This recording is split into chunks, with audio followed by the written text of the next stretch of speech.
can love you better, yeah. Can't love you like I do, no. Ain't nobody love you better than me, better than me. You're listening to Real Love with Lonnie and Cara podcast. Real life, real love, and real talk. Welcome your hosts, Lonnie and Cara Barker. Well, welcome back to another episode of Real Love with Lonnie and Cara. And we are super excited about this episode. It's being brought by our friends at The And. This is a wonderful platform of different conversations. It's through the Skin Deep platform, and they have a variety of different card sets that are for couples, those that are dating, those that are in a family, just about anything. You can find a great collection of conversation starters to spice up a date night or really have a good family discussion at the table. So in our normal fashion, we're going to start off with some cards that may prompt today's discussion. And I'm gonna let you shuffle and pull so that there's no confusion. I'm gonna pick from the back. How about that? What do you think? All right, grab a card. Okay, you're not gonna shuffle, you're just gonna... Okay, let me go like this. Okay, it's gonna be shuffle. There we go. All right, now pick a card. All right. I'll pick a card myself. Oop. And this will be, we'll do one each and answer it both. All right. Go first. Okay, this is a good one. What unanticipated effect will or has marriage have or had on our dynamic? So, what unanticipated effect has marriage had on our dynamic? Something that we didn't anticipate. Something that we did not anticipate.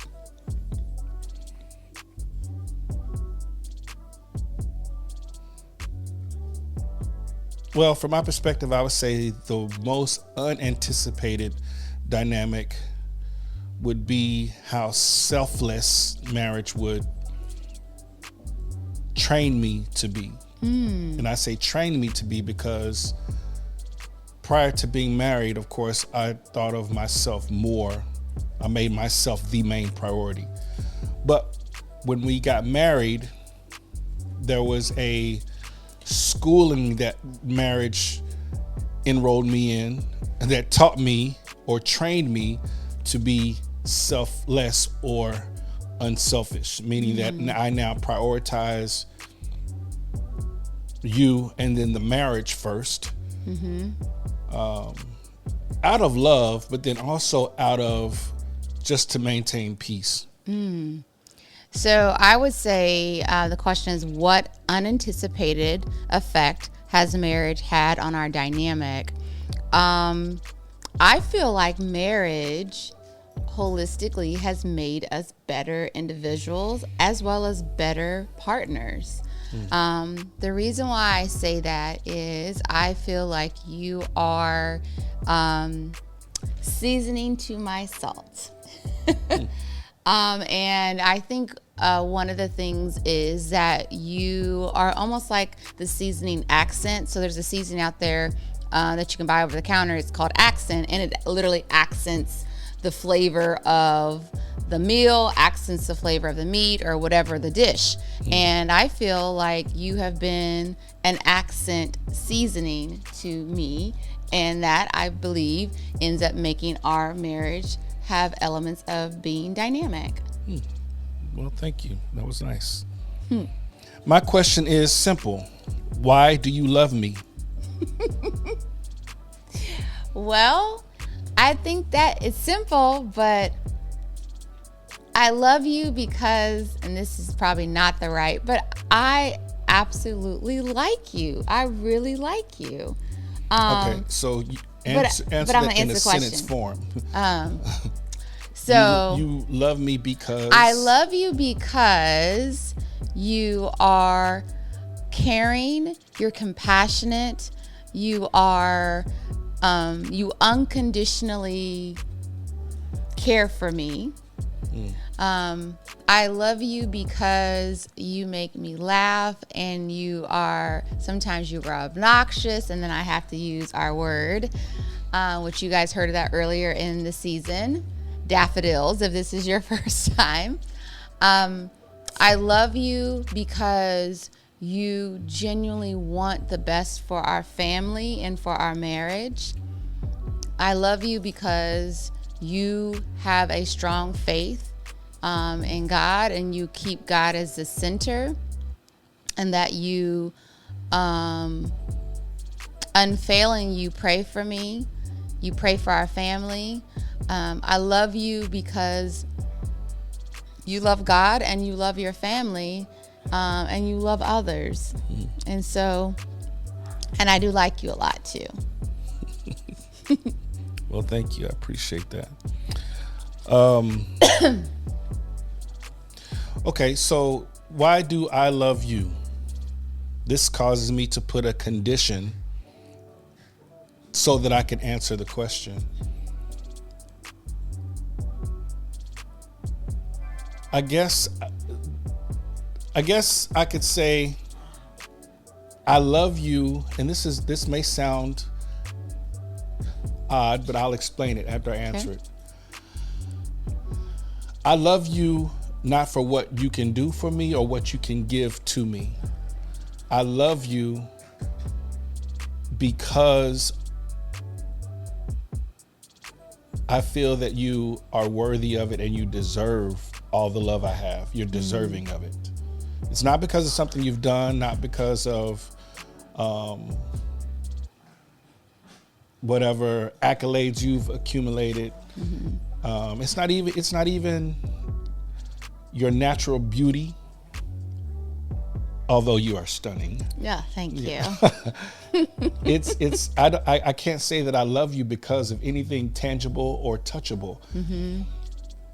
Because it's hard to explain. The best way I can explain it is when I do love you, it gives me a sense of this is why I am who I am.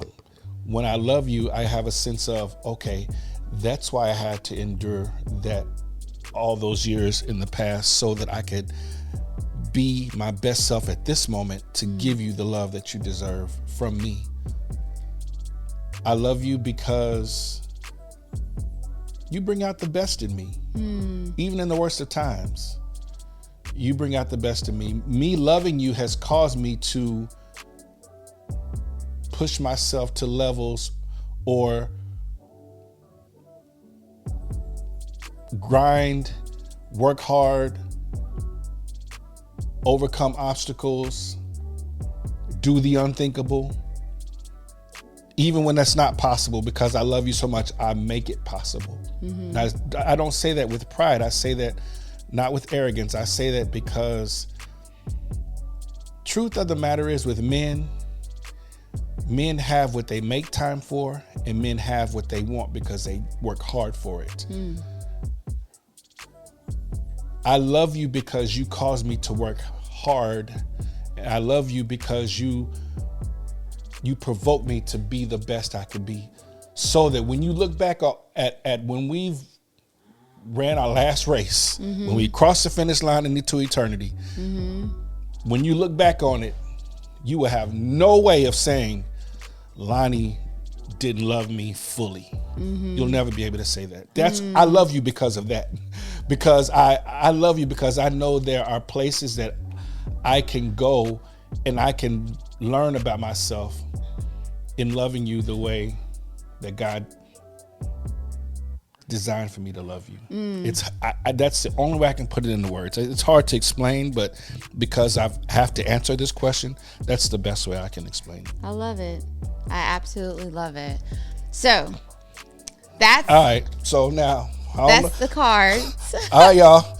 Cara is in the driver's seat today. I don't know. I gave her permission to come up with the topic, and I told her, when you come up with the topic, don't give me no pre-made questions. Don't even tell me what the topic is until we are ready to talk about it. Yep. And here we are. And I decided that I was not going to go on my normal routine of having something tailored and curated and crafted with questions and all that. I was going to basically, whatever the card deck is going to lead into the conversation. So we're going to talk about love. What happens when the person that you are with is no longer likable? How do you get back to that love where you first loved and you had that goo eye and all of that? Because one of the things that I've heard from other, couples and mentees that we've had in the past is like, I just don't love them anymore, or they fell out of love. We no longer jive anymore. We're just not connected anymore. And I feel like I just no longer love.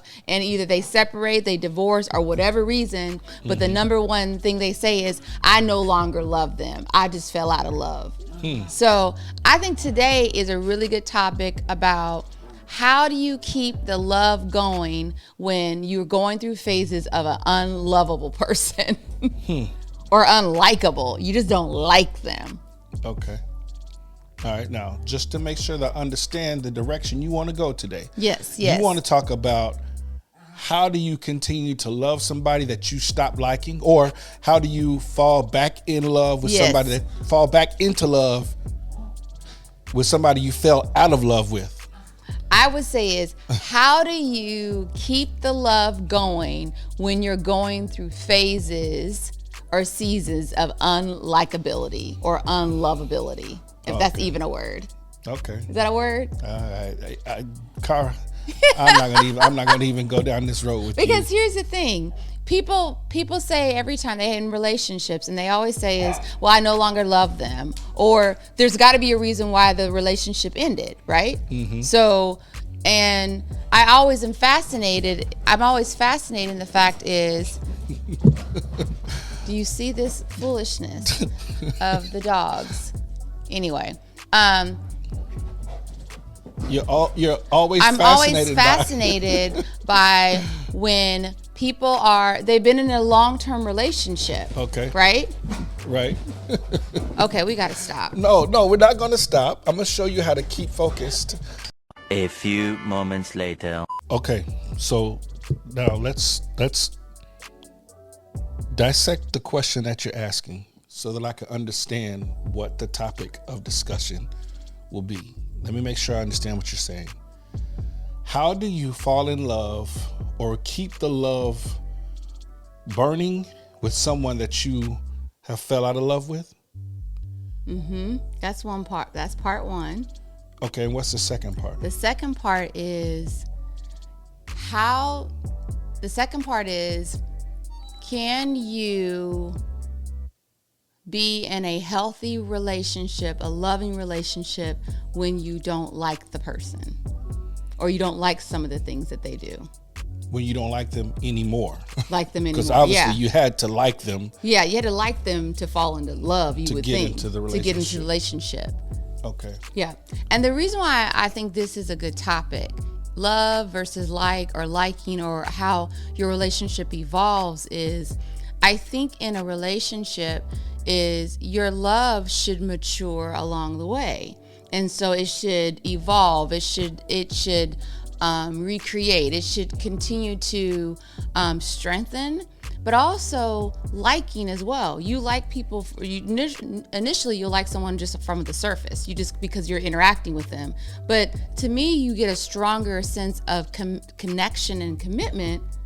And your liking of the individual should grow even more. It's not that you like them because they open the door for you. You like them because they're caring. You like them because they're always there for you. You like them because you can depend on them. You like them because, and so those seem to be a very, very conditional. Those are conditions. You do this and not. But how do you get to the phase of that unconditional? And that is sometimes when they're doing things that you do not really like, or they, for example, they no longer buy you this, or they no longer take you here, or they no longer do that. So now you don't like that anymore. But that then evolves to, are you only liking them and loving them because of the conditions that it's very conditional? Does that make sense? Mm-hmm. Okay, so you want to discuss how is it that you bounce back from the season of not liking them anymore, so that you can keep the fire burning. There you go. Is that what you're asking? Yeah, that's what I'm asking. Okay. All right. That was hard, but yeah, there you go. I understand the concept. I just wanted you to put it in words so that the listeners can understand it. Got it. There is going to be, it's inevitable. There is going to be a time in every relationship, in every marriage, where you realize there are some things that your partner will do that you do not like. They are going to get on your everlast nerve that you have. As a matter of fact, speaking from a husband's perspective, I think one of the giftings and anointings of wives is to get on the man's last nerve. It is your gift. It is your gift. It is your calling. It is your talent to get on our last nerve. I think you guys have this pre-installed software in you whenever you are made and birthed into the earth, and that software activates once you say I do, and it turns into overdrive. Let me give you an example. Yeah, I need you an example of that, because I'm trying to figure out how it's only wife settings. Well, I ain't never been a wife, so I don't know how you can tell me from your perspective how it does for husbands. But I just find it very interesting, the timing of when you want something done, whenever you find me in rest mode or in peace mode or relax mode, or it's funny how all of a sudden you want to have this conversation once I'm engaged in either an activity or watching sporting events or just hanging out. Now all of a sudden you want to have this long conversation. Or we are on our way home from a function where I have just given everything I got, and I'm thinking, okay, we're on our way home. Oh, good, I'm on my way home. But lo and behold, and we just talked about this, you I won't say always, but 9 times out of 10, you want to stop somewhere before we go straight home. Every single time. It's gotten to the point where I tolerate it. In the beginning, if we were just dating, it's fine. Oh, it's fine. Okay, that wore off after some years. Then it got to the point where she just being annoying for no reason. Then it got to the point I want to stop. I'm just giving you I'm giving you examples. Then it got to the point where it went from being annoying to I just don't like it. I don't like it. Then I say, I'm tired of not saying anything. It's time to say something. And then I had to verbalize it. Then all of a sudden, that just completely turned you into the, oh my, the victim. And I was like, okay, it's a lose-lose situation. It's like, I don't know how to win. So that's how it can gradually go from I like you to, okay. All right. Okay. All right, enough's enough. But let me give you a ray of hope. Oh, I think the topic should be your spouse is annoying. Okay, you said it. I didn't. Let me give you a ray of hope. Okay. Those rainbow. Okay, but listen, I'm gonna tell you, there's hope. Okay. Those things are conditional things. They're not life-altering, marriage-ending, divorce-worthy things. So as you get older and mature, most men, now boys can't do this. They don't have that muscle built yet. Most men, real husbands, they know how to choose their battles wisely. I'm not about to sit here and argue with you because I want to go straight home and you want to go to Walmart to pick up something that you really forgot to pick up earlier. But now you just thought of it. Now I got to go with you to Walmart to get this item. I'm not about to make that an issue. I'm just going to sit in the car, let you go get it. Okay, I just did go straight home. I'm past that. In the earlier stages of immaturity, I make a big deal out of it. No. See, this is what you always want to, and I spew all out there. But then I realized, man, I'm sowing seeds of destruction for my marriage because, for example, let's say, for instance, we have a situation where I know I want to go home. I'm frustrated. I'm done. I'm ready to go home. But you want to stop by Walmart to pick up, think of a dumb item you don't need. It's not a need. It's just you want to pick up some rice cakes or so. I don't know, just anything. It's dumb item because it's not your Yeah, item. well, true. Okay, that's what I mean. That's probably not the right way to say it. Okay, all right. So it's an item that I don't think is a priority. Well, who creates it as a priority? Let me finish my point, then you can go ahead and do that. We start out the week where I'm knowing this weekend we have something fun planned. So I realize if I sow this seed of discord, frustration, create a unnecessary argument, I'm thinking of the future. Because if you get on my nerves today and I tell you about it, it's blah, blah, blah, blah, it's Monday. By Friday, if I make this an issue, our weekend is done.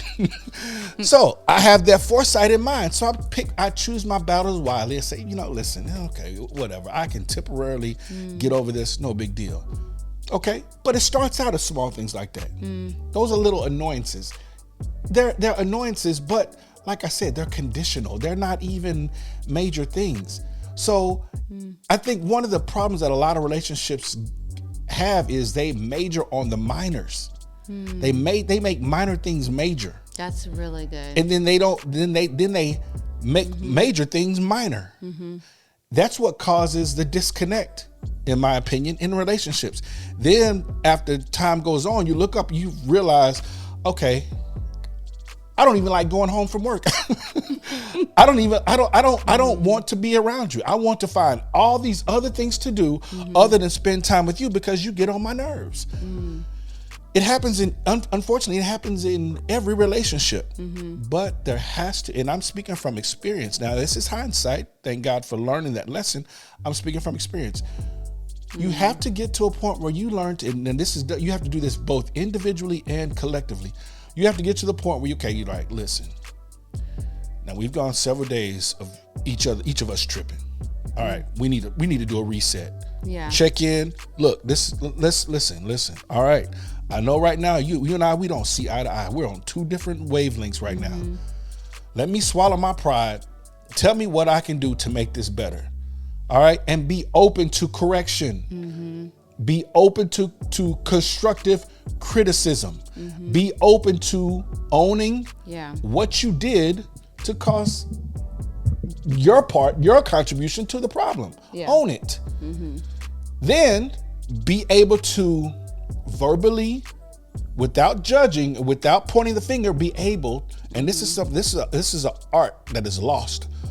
Be able to communicate without being judgmental the offense that was caused. Okay, I can hear y'all asking, how do you do that? So I'm going to answer that. If I know that Cara has said something that really pushed a button in me, but I let it slide on Tuesday, but it's brewing in me and I'm still mad, and by Thursday, we getting ready to go out to have dinner, but I'm not talking a lot because I'm still perturbed by what she said to me on Tuesday. We're going to sit down at dinner and we're going to be silent. We're going to be eating, and she's going to ask me, Lonnie, I noticed that you're not talking. What's wrong? Nothing. My answer would usually be nothing. That's a lie. The way you fix that situation is,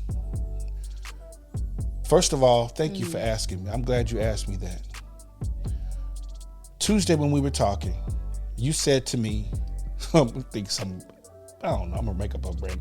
Oh, you said joking stuff that truly you poked the bear. Okay, for example, Tuesday we were talking to your mom and dad, and I was making fun of how, Cara puts extra seasoning in my food to make me choke. But then you said some slick comment. Well, we can obviously tell you ain't missing no meals. Oh, okay. I won't say nothing. But No, that's because I think you. This is a for real story. yeah, it is. But I let He him. I let said him. she puts extra seasoning in my food. I think she's trying to kill me. Yeah. And She tried to know- test. and No, she no. knows Let she me knows tell I'm over you. there choking. No, this is during. She tried to test to see if I had COVID to see if I could taste it.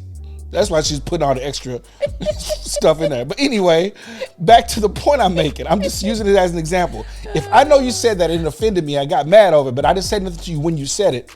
Then several days later, Right. I'm at a point where the window is open for me to tell you why I have an attitude.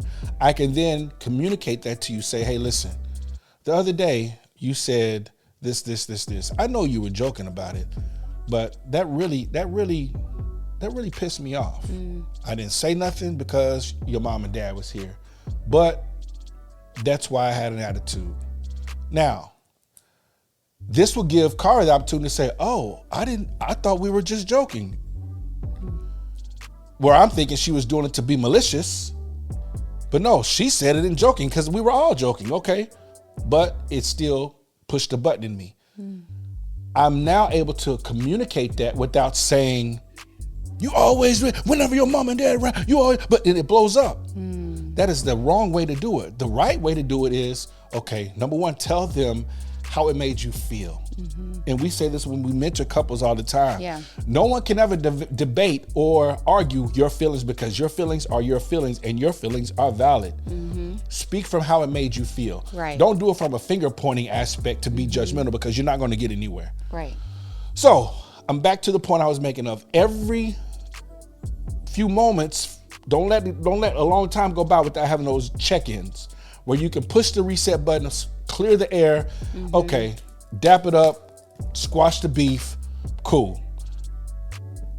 What happens is in a lot of relationships, people let that time go by so long. Yeah. So long. And then you finally look up and you're drifting in two different directions. He's on the Isle of Patmos and she's all the way over here in Cancun, and y'all are millions of miles away.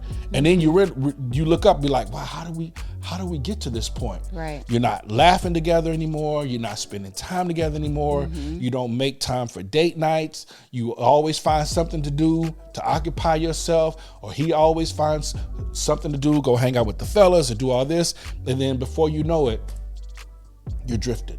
Yeah. And so I think one of the major things that couples should do before they get to the point where they're falling out of love or falling out of like with each other, to prevent that from being an issue, have regular check-ins. Squash beef. If it's in your power, be the first to do it. Man, squash it. It ain't, listen, we've had so many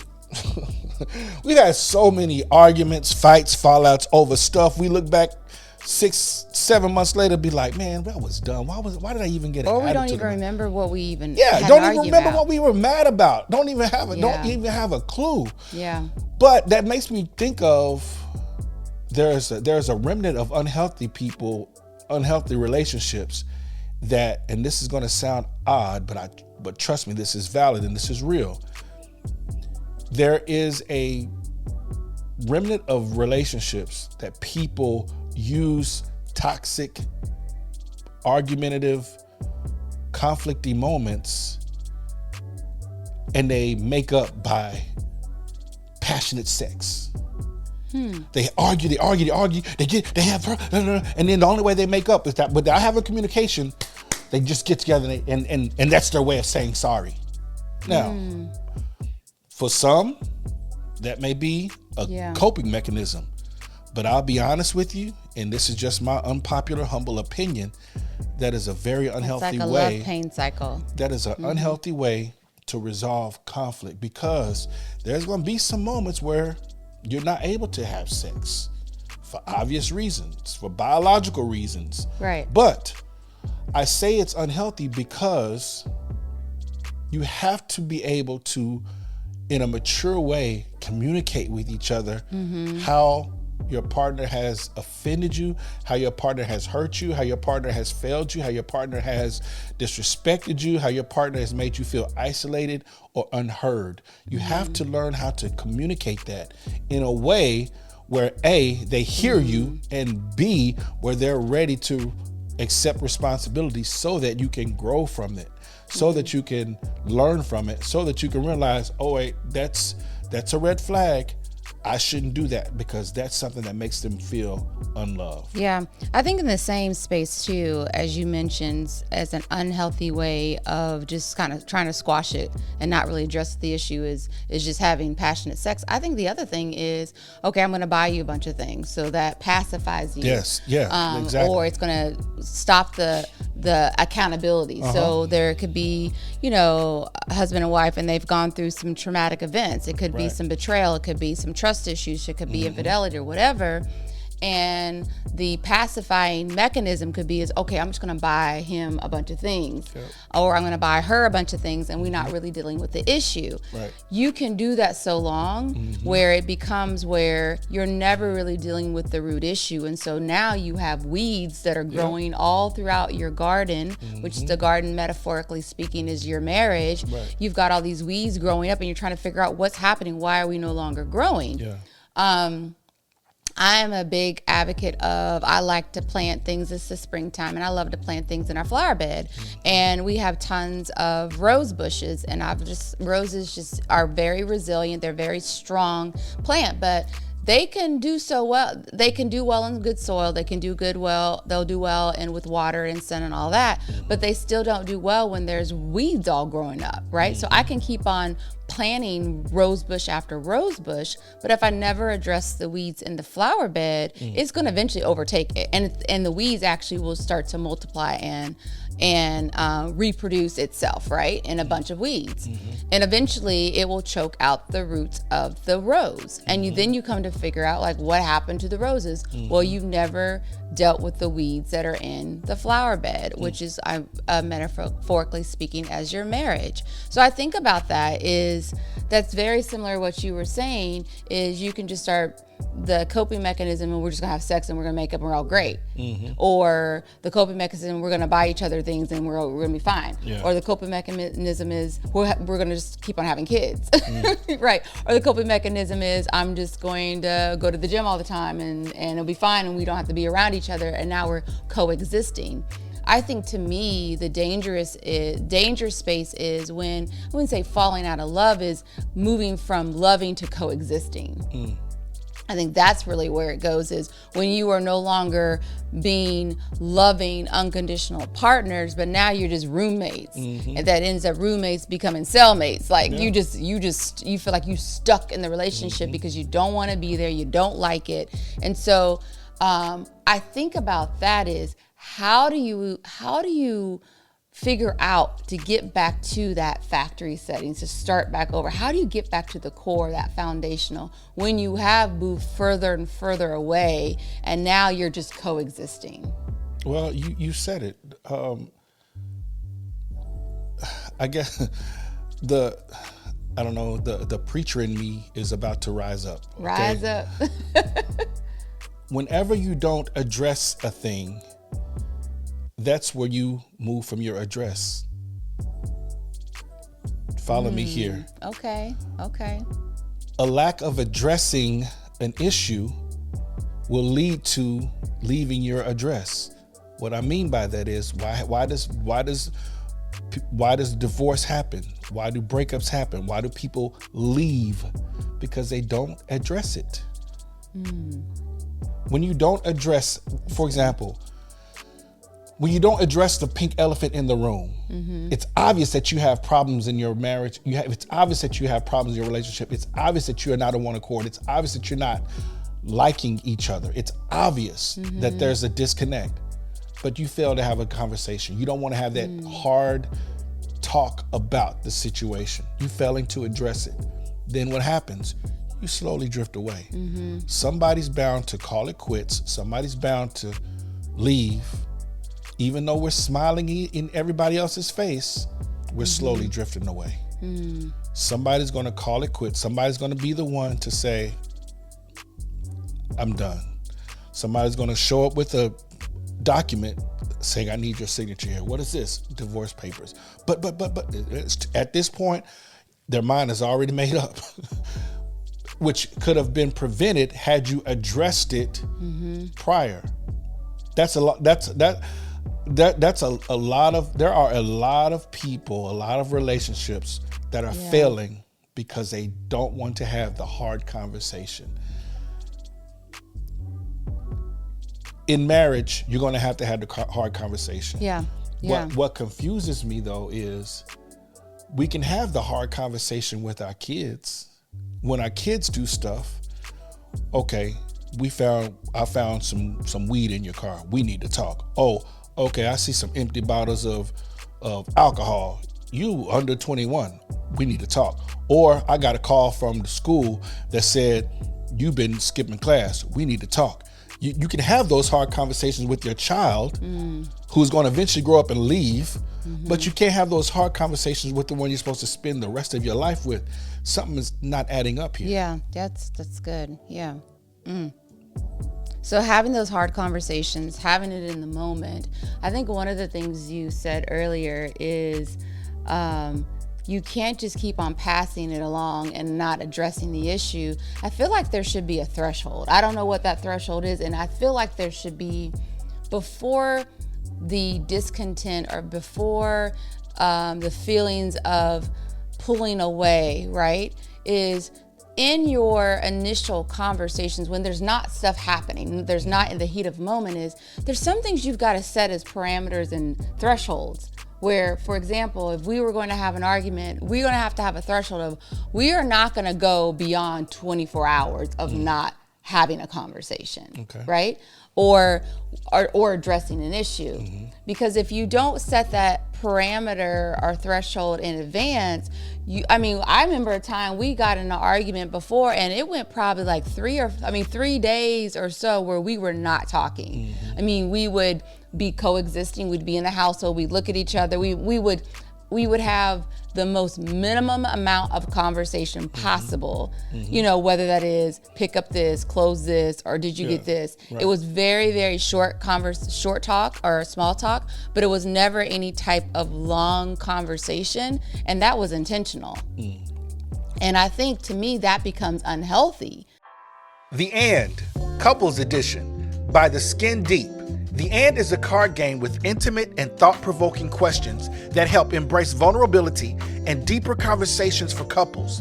Visit theskindeep.com to purchase your deck today. And because you tune into the podcast, you can receive 10% off your entire purchase just by using the promo code REALationships. That's right, the promo code REALationships. Visit theskindeep.com and tell them Lonnie and Cara sent you. And that, to me, becomes unhealthy when you are going long periods of time and not having a conversation. You're not addressing, kind of like you said, not addressing the issue. You're dancing around the issue. You're saving face. The new term you taught me this week, smizing, smiling with your eyes. You're smizing and grinning and, because you want to keep face around others, but you're not ever really addressing the issue. And so in doing that, you literally are creating wedges. You're creating distance. You are.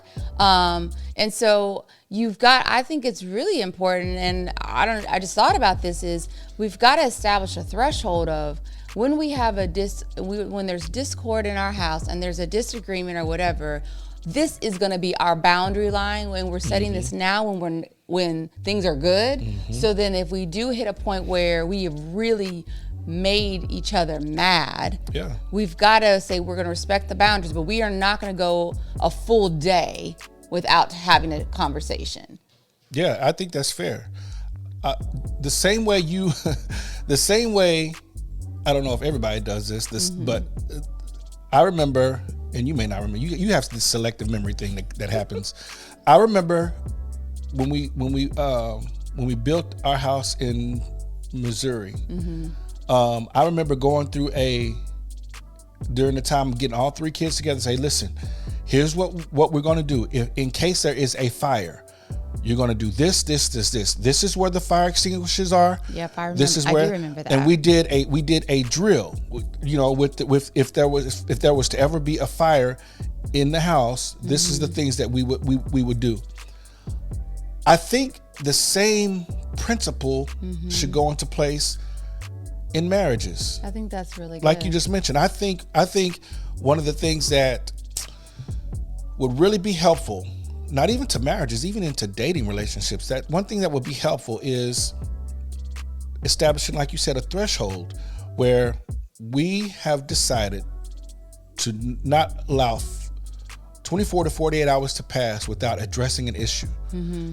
And when you address the issue, and we do this whenever we talk to couples as far as communication styles, right?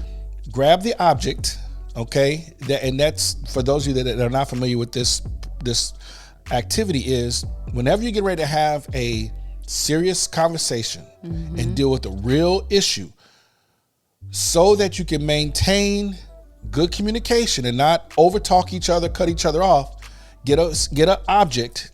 Whoever has the object has the floor. When you have that object, you have the floor. It's your turn to talk. The person listening cannot interrupt. They cannot interject. They cannot interfere.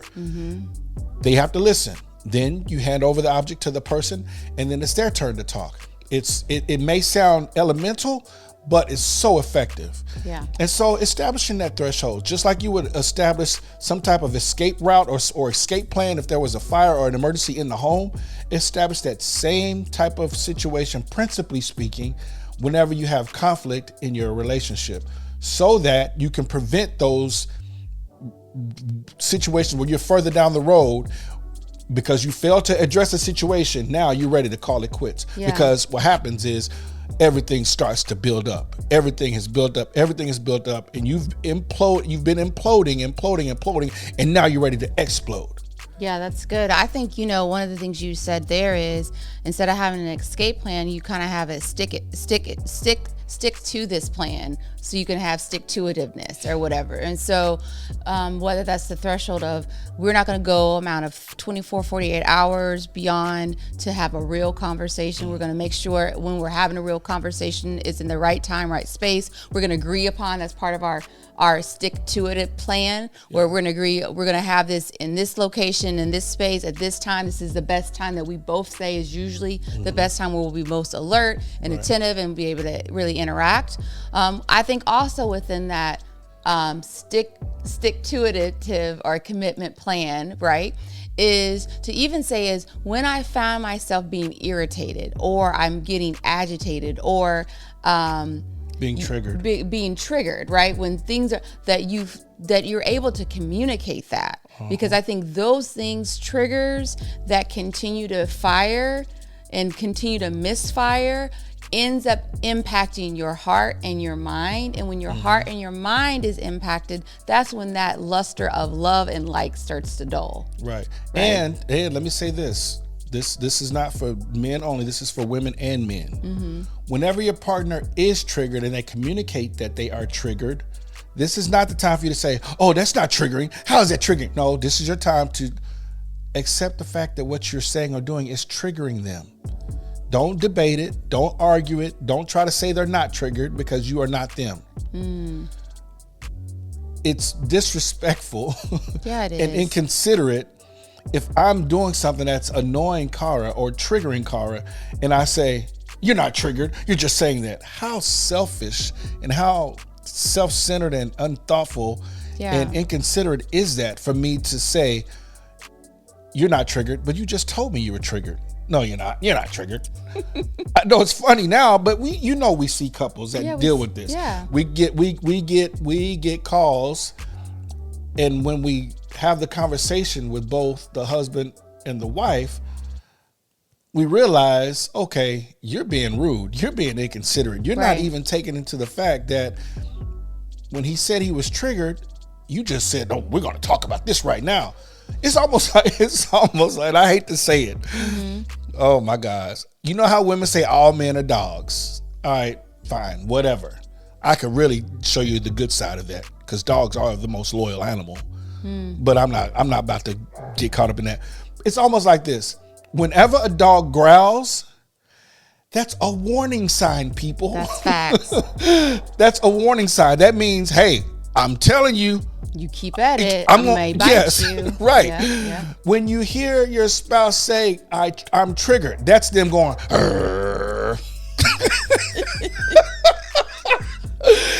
exactly what it is. Yeah, or if they're a little dog, a little yip yip. Yeah, that's what I'm saying. But then you be like, don't you growl at me. Oh, okay, all right. Okay, so then now you're gonna get a bite. Right. And it's gonna hurt. And there are some dogs, when they bite, they lock on and shake and jack you up. And now, the teeth are clenched all the way in, and now it's going down to the bone. Now it's like, you hurt me. Right. You hurt me real bad. Right. So take heed You cut me deep. Take heed to the triggers. Yeah, don't be dismissive of the person that's saying they're triggered or they're offended or they're hurt. That's okay, fellas. You know, I got it. You know, I'm always gonna look out for us. You know what I'm saying? Fellas, man, that's a golden opportunity for you to watch this. Peep game. Peep game. He's so 82. Act like you mad at me or something. I don't know. Put on your acting skills. I don't know. Okay, don't say I'm jive. You overuse jive. Oh my gosh. Come on, give me something better. Right? Just make it. Okay, pretend like you're mad at me for whatever reason. You're just being you're just being obnoxious. You're just saying that's not bad. That's okay. Okay. I already said, oh my gosh, go. Cara is not, obviously you don't need to be on nobody's movie. No, I'm not. Okay, we're role playing. All right. I'm gonna go ahead and skip to the scene. I did something that hurt Cara. I hurt her to the point where she's almost in tears because she feels disrespected, unheard. Whatever I said really hurt her. Yeah. Fellas, this is a golden opportunity for you to show that you're compassionate, like for real compassionate. Whereas in the past, I'd be like, well, hey, my bad, sorry. Yeah, that whole little my bad, sorry shrug. My bad never works. That's peep game. Don't say my bad. Before you interrupt my golden ticket, I'm about to get to the fellas. The golden ticket. Let me finish. Fellas, this is what you do. See, now you know you're being Hold on, and you gotta look sincere. But what you say is, it hurts me that I hurt you. Now, Cara, you know this is not me role playing. No, I've had to say this. Yeah. With humility. So, fellas, you gotta be sincere. Don't just say it just to think that now you trying to gotta be on sincere. Broadway. And women can tell when you're being sincere. Because you're gonna create like the dog that's clenching down on your arm. Now they're gonna go to your leg. Right. So be sincere. You simply say, it hurts me when I hurt you. Because truth be told, whenever you're hurting, it hurts me. For real. My intention was not to hurt you. Yeah. I wanted to let you know what I was feeling, but I did not want it to hurt you. I'm for real. I'm sorry that I hurt you. And I didn't mean to do that. Address the feeling. That's the thing. Address the feeling. Address the emotion. Address what she says that you made her feel. You got to address that. A lot of times, and I'm guilty of it, we as men, because of our pride or whatever reason, we just say, hey, you'll be all right. No. That's the wrong thing. And I had to learn this over time. That's the wrong thing to do for a woman, because when the Bible tells us as husbands to dwell with our wives according to knowledge as unto the weaker vessel does not mean less significant. It means more delicate. So the things that I say to her can be devastating. Whereas if I say it to another man, it's like water on a duck's back. So we have to understand how delicate our women are and address the fact that they have feelings. And whenever they're telling us that they are hurt by what we've done, what we've said, what action we've made, acknowledge that. Yeah. Acknowledge it, take accountability, and the best apology is change behavior. And to me, I think that's key. You can't just say sorry or my bad. When you like somebody, you respect them. Yes. When you like somebody, you are genuinely considerate. When you like someone, you're not trying to be hostile and crazy and rude.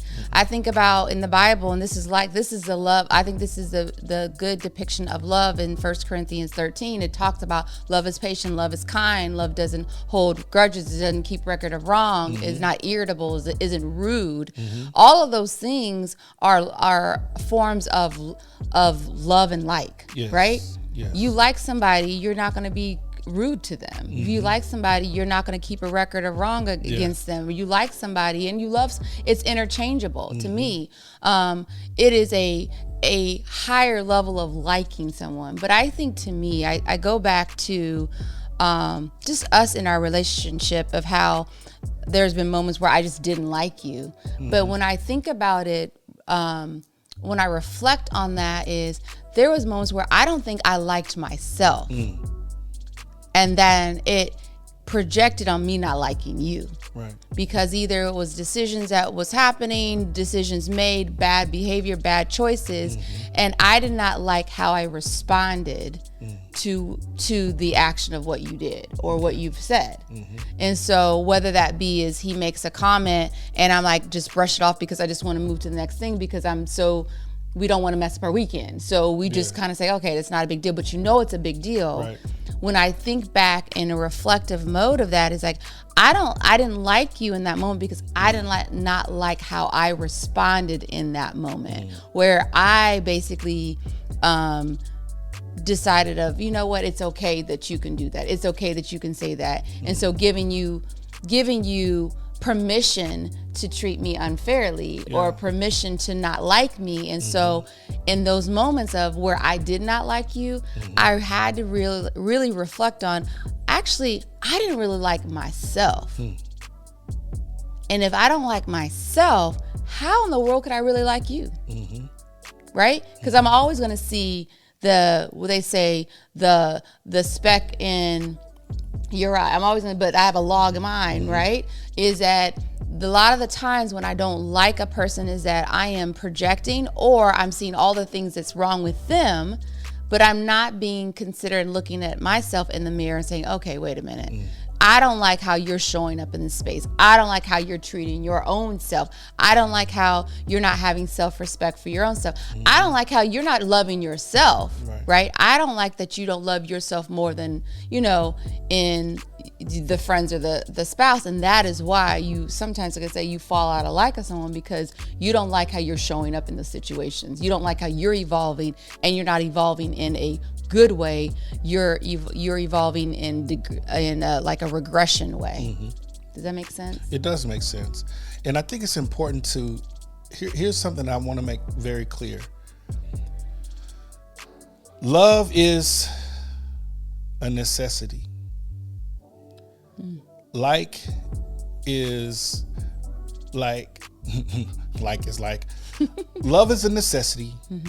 But like is one of those things that are a supplement. It's one of those things I can get by. If you don't like me, it's fine. But you got to love me.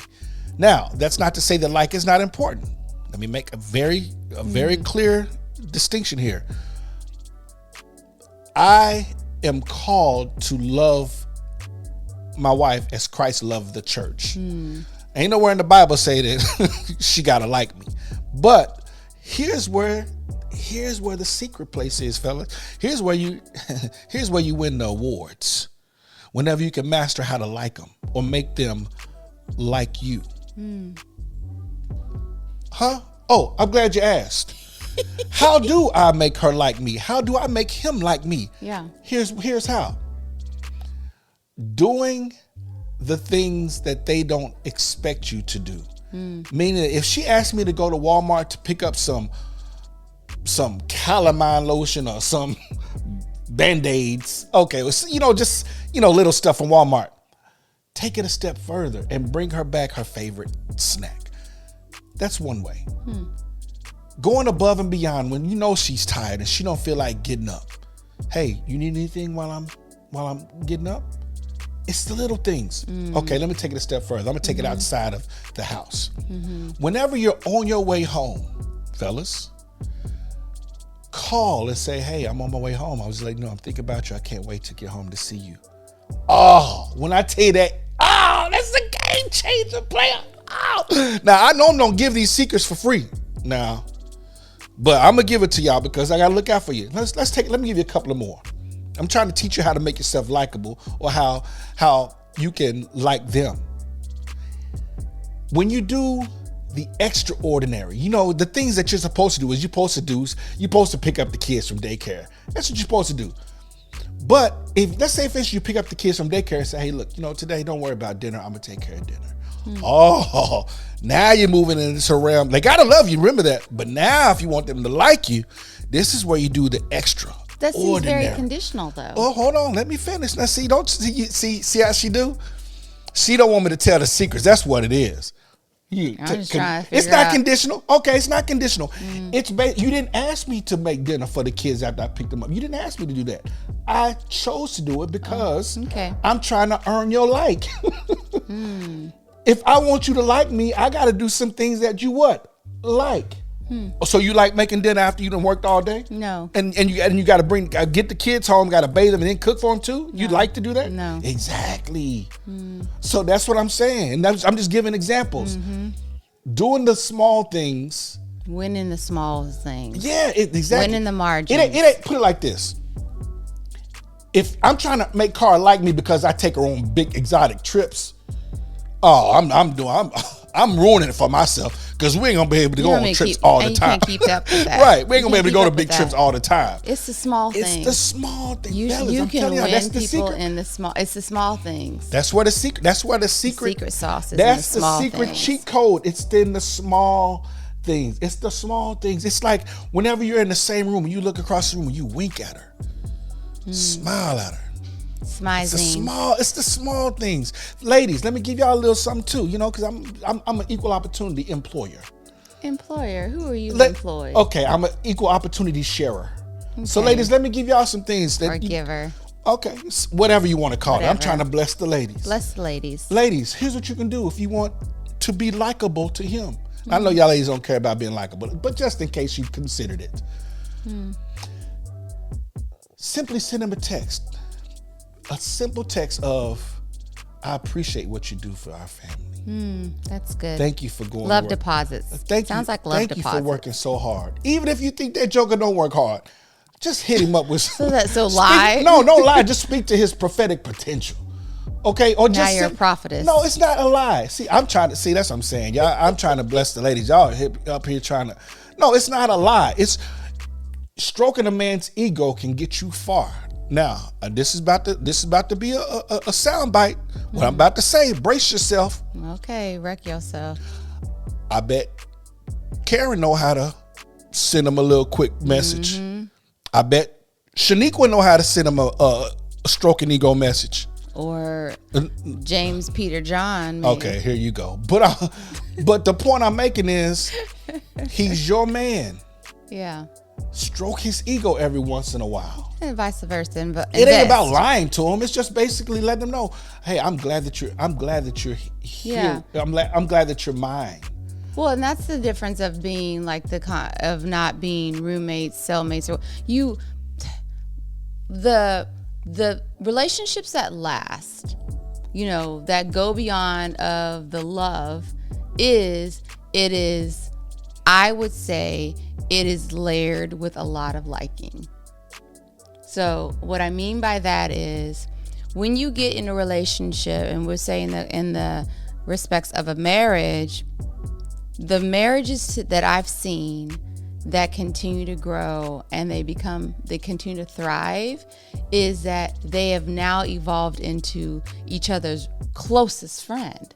Yes. So in that space, they love each other, but they can't imagine going through an experience without sharing with the other person. Right. Can't imagine they won an award. They can't imagine who's the first person if their spouse wasn't there at the award ceremony, who would they run to go tell? If something happened, if there was a traumatic event and their loved one, their spouse wasn't there, who would be the first person that they would tell? Yeah. If they're going to experience a new place, a new restaurant, a new city, a new state, a new country, who's the person that they would want to be on that road trip with? Yep. So I think to me is, yes, the Bible does say you should love one another. Of course. You love your spouse, and your closest neighbor is your spouse, right?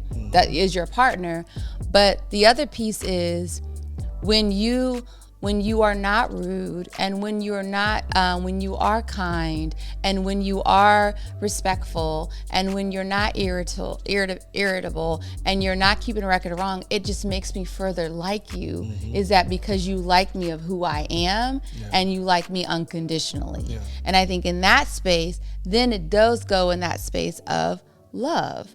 So yeah, you could probably fall out of liking somebody, but if you really, really love them, I don't know if you can really fall out of love unless it really wasn't love in the first place. Right.